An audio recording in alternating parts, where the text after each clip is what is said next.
Bonjour à tous, j'espère que vous allez bien, que vous avez passé une très bonne semaine de trading. Donc aujourd'hui on va regarder en fait un sujet qui nous touche actuellement puisque en ce moment on est rentré dans un bear market et éventuellement nous entrons dans une récession. Donc on va regarder en fait la différence entre ces deux points parce que ça peut être parfois mélangeant pour certains. Donc c'est important quand même de distinguer la différence entre ces deux choses. Donc on va commencer par le bear market. Donc, qu'est-ce que c'est exactement un bear market? En fait, c'est techniquement, hein, d'un point de vue technique, c'est une baisse du marché en fait de 20% approximativement. Donc, on connaît en fait pour les corrections régulières. Les corrections régulières, c'est approximativement de 10-11%. Mais quand on rentre en fait dans un bear market, c'est à partir approximativement de 20%. Donc ça, c'est vraiment d'un point de vue technique. Après, qu'est-ce qui fait que nous entrons dans un bear market généralement? Alors, premièrement, une baisse de confiance au niveau des investisseurs. Donc, une baisse de confiance au sujet de quoi? Donc, d'une part de l'économie future, bien évidemment, des profits corporatifs des entreprises pour lesquels peut-être ils ont investi, et également une baisse en fait dans le prix donc du stock de l'action. Donc, en fait, c'est vraiment cette baisse de confiance en fait au niveau des investisseurs qui nous mène vers un bear market évidemment. Donc avant de rentrer dans un bear market, comme je disais, on avait les corrections. Donc généralement on passe par une correction donc de 10% et ensuite on va un peu plus bas, on va vers le 20%.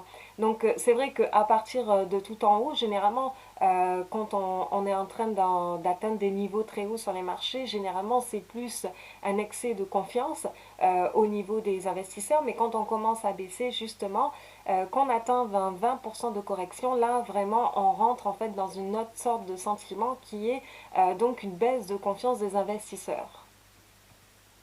Donc voilà en fait un graphique des bear markets depuis donc la Seconde Guerre mondiale. Donc à partir donc de 1946, le premier bear market. Donc là vous voyez c'est un calcul qui a été fait sur les 12 bear markets. Donc en fait j'avais dit 14 précédemment mais c'est 12 bear markets. Donc en fait la moyenne est approximativement de 30%. Donc là je rappelle actuellement que nous avons corrigé environ de 32-34% sur le S&P 500. Ce qui fait qu'on est approximativement dans la moyenne. Donc en fait, et ça prend approximativement une moyenne de 24 mois pour recover. Donc recover, c'est couvrir en fait justement les 30% de moyenne. Donc voilà, donc là ça vous donne en fait un aperçu des bear markets, la dynamique. Vous voyez que en fait, bon, celle d'octobre, il me semble qu'on avait corrigé vers presque 55 ou 57%, on était proche de 60, vous voyez ici, et celle de aussi donc la bubble .com en 2000 aussi a été je crois de moins 47% approximativement. Sinon après c'était donc en 73 qui était en dessous donc de 40%. Et vous voyez que 87 aussi était quand même pas mal douloureuse. Cependant, celle de 1929 à 1933 était la plus douloureuse puisqu'on avait corrigé à peu près de 90%. Donc quand je disais que tous les bear markets ne mènent pas forcément à une récession, vous pouvez le constater ici. Vous voyez que en fait en 73, on avait mené vers un bear market qui a mené vers une récession, mais par exemple en 46, on a eu un bear market de moins 29% et on n'a pas eu forcément de récession. Il en était de même en 61-66 et là ensuite, vous voyez en 87, on a eu un bear market approximatif de moins 34% et on n'a pas eu de récession qui a suivi. Donc voilà, c'est pas tous les bear markets qui mènent à une récession, même il me semble pour décembre 2018, vous savez la grande correction qu'on a eue entre octobre 2018 et décembre 2018, on est descendu approximativement à 19,80, moins 20%. Et effectivement, on était rentré dans un très très très court bear market parce qu'on a popé directement, on a rebondi à partir de ce 20% là tout de suite et on a recouvert très très rapidement justement ces 20% là. Ça n'a pas pris, par exemple, comme ils disent ici, 24 mois pour recouvrir. Donc en fait, chaque situation est aussi différente. On ne peut pas tout comparer les les situations dans le même contexte, hein, parce que là on est dans un contexte où les choses se passent plus rapidement, on le sait, on l'a vu récemment que justement la baisse sur les marchés a été beaucoup plus drastique en matière de rapidité que dans les années, dans les crises, pas les crises, pardon, mais les bear markets précédents. Donc on peut même comparer, cela était un petit peu comparable à...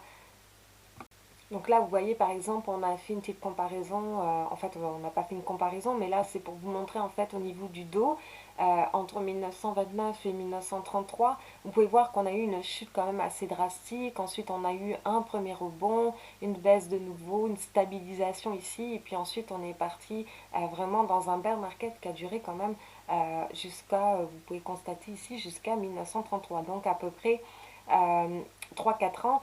4 ans pardon, pour vraiment se stabiliser. Bon, bien évidemment, là, actuellement, le contexte n'est pas exactement le même. Bon, on a quand même une crise de la demande assez importante, mais on ne sait pas comment ça va réagir. Il y a aussi beaucoup d'injections de la Fed, donc on ne sait pas si vraiment les conditions sont vraiment comparables à ce qui s'est passé à cette époque-là, mais c'est juste que là, en fait, ça nous donnait un petit peu un approximatif, mais vous voyez qu'un bear market peut durer très longtemps, ou il ne peut durer que quelques jours aussi, comme on a eu par exemple en fin 2018. Donc ça, c'était juste pour vous donner un petit aperçu au niveau du dos par rapport à la chute drastique qui était comparable à celle qu'on a eue bien évidemment récemment. Ensuite, là, vous voyez, nous avons un autre graphique qui vous montre aussi, donc parce qu'en fait, on peut comparer vraiment à deux situations qui étaient un peu plus comparables, soit la chute de 1987 et la chute de 1929. Et ben là, vous voyez, c'est pareil, on a eu après le rebond, le squeeze-up, la stabilisation. Donc ça, c'était plus comparable en fait à notre situation actuelle.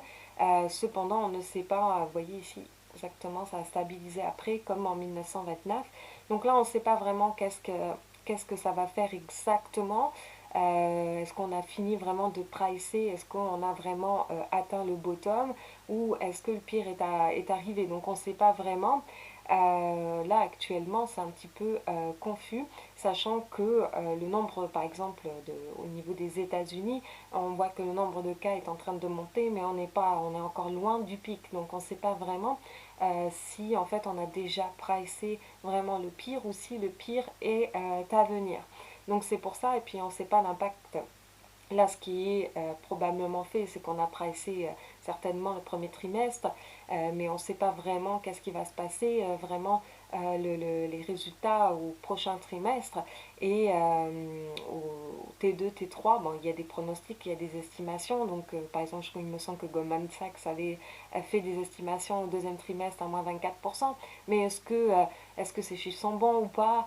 Ça, on ne le sait pas à 100%. Donc, c'est vrai que on ne sait pas si vraiment le marché actuellement a pricé vraiment le pire. Donc, ça c'était pour résumer en fait au niveau du bear market, hein, pour faire un petit comparatif actuellement. Ce qui était intéressant de noter, c'est que par exemple, on a eu une certaine stabilisation au niveau de l'indice chinois de Shanghai. Juste avant, en fait, en fait, ça a pricé comme une sorte de bottom avant une certaine stabilisation, juste avant le pic des cas du virus. Donc, est-ce que ça va se passer exactement la même chose avec les États-Unis? Je peux vous montrer ce graphique-là, c'est quand même assez intéressant. Voilà, c'est ici le graphique dont je vous parlais. Vous voyez que donc en vert, c'est le nombre de cas, donc le pic qui était ici. Et donc ici, on a eu en fait, vous voyez, le bottom en quelque sorte avant une certaine stabilisation au niveau du Shanghai. Donc bon, ben là, est-ce que ça va se passer approximativement la même chose aux États-Unis?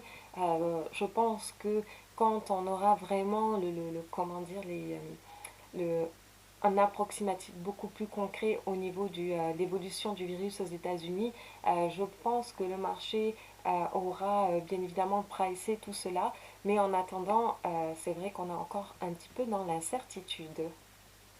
Donc maintenant, on va expliquer qu'est-ce que c'est en fait une récession. Techniquement, en fait, une récession, c'est lorsque nous avons donc le PIB qui décroît 2 trimestres consécutifs. Donc, si par exemple au T1 et T2, nous avons un PIB qui va décroître, ben en fait, effectivement, nous entrons dans une récession à ce moment-là.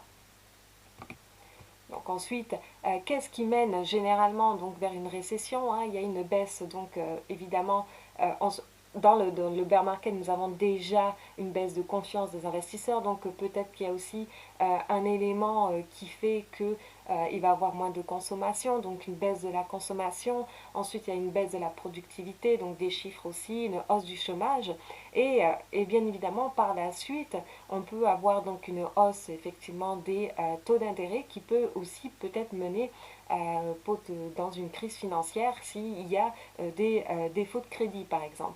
Donc c'est vrai, bon là on n'en est pas encore là, on y va étape par étape. Généralement un bear market mène vers une récession dans le sens où le fait qu'il y a un sentiment général, une baisse de confiance peut emmener une baisse de consommation, ce qui fait que après ça va en crescendo. Là, actuellement c'est vrai que déjà on a eu une baisse de confiance, mais on a aussi une crise de la demande, donc une baisse de la productivité, une baisse de la consommation, une baisse de beaucoup de choses. Donc c'est vrai que là, bon, mais évidemment, ça a plus d'impact au niveau des résultats des entreprises.